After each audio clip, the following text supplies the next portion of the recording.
Alright guys, so today we're going to try and do something a little different. I'm going to try and restore this old Bixler that you see here. This was actually given to me about a year ago or so, and if you follow the channel you may have even seen it in some of my drift videos in the past. Kind of got it up against the wall, tucked away in the back. Now I've been thinking about restoring this plane and actually getting it back up into the sky for a long time, but recently I kind of had another look at it. If you guys have a close look at this thing, there is sticky tape all over it. There's more sticky tape on the plane than there is plane. There's sticky tape holding the ailerons in place, elevator as well.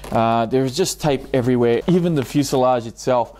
You can see that it's obviously had a huge impact on the front here, and this whole thing is just collapsing.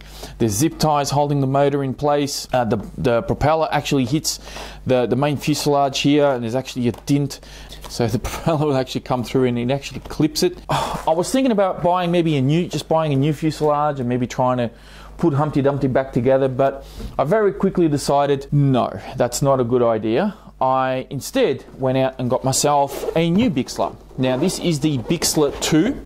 If you guys kind of keep your finger on the pulse as to what is released out there, you'll know that Hobby King have recently released the Bix 3, which is the third incarnation of this plane. So here we have the Bix 1, Bix 2, and now they've released the Bix 3. Now I was planning on getting the Bix 3.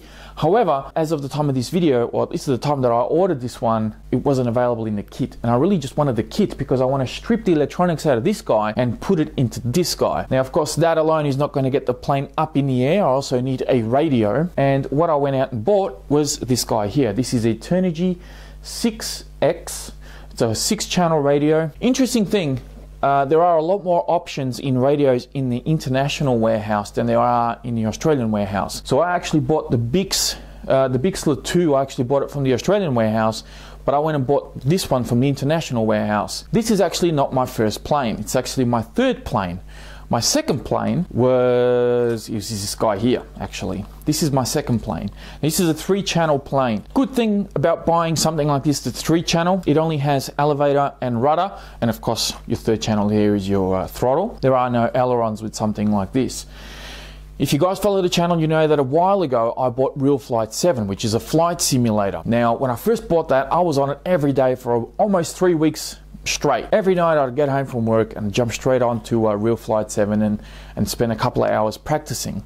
However, I was practicing the wrong thing because I was developing bad habits. Because I hadn't actually flown a real plane, I was practicing primarily on the simulator. I was developing some bad habits, and those bad habits were that I was not using my rudder almost entirely. I was completely reliant on the ailerons to tilt and steer the plane, which sometimes made it very difficult to control. Having a 3-channel plane like this, and although you've only seen one flight of this plane, well, I've only uploaded one flight, which is my first flight. Since then I've flown it about 3 or 4 times. I have developed my skills quite considerably by learning to use the rudder. So take it from a beginner, and I'm sure a lot of expert flyers out there would agree with me that you really need to use your rudder.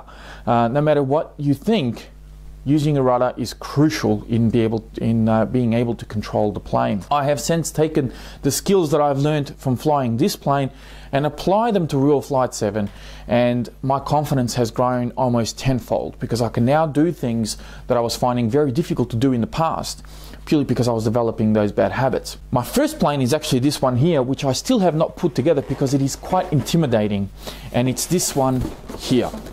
This was actually my first plane.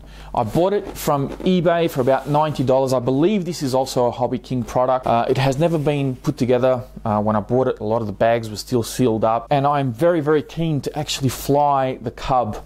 But having landing gear and probably being a little bit more fragile than something like this is, I really want to be 100% sure that I can fly it and land it safely.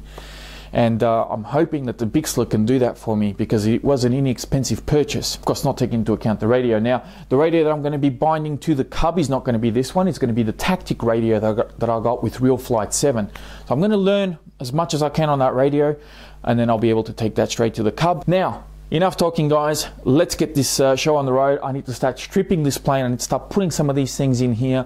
I'm going to finish the episode with a quick show of me trying to pull everything out of this one, maybe even trying to put this guy together. And I'll come back with another video later on down the line, show you the finished product, give you some feedback on the build, and hopefully give you guys some flight footage. So thank you very much for watching. Please be sure to check out the video description for links to my Facebook page. And don't forget to subscribe as well and like this video if you haven't already. Thanks for watching, guys. I'll catch you next time.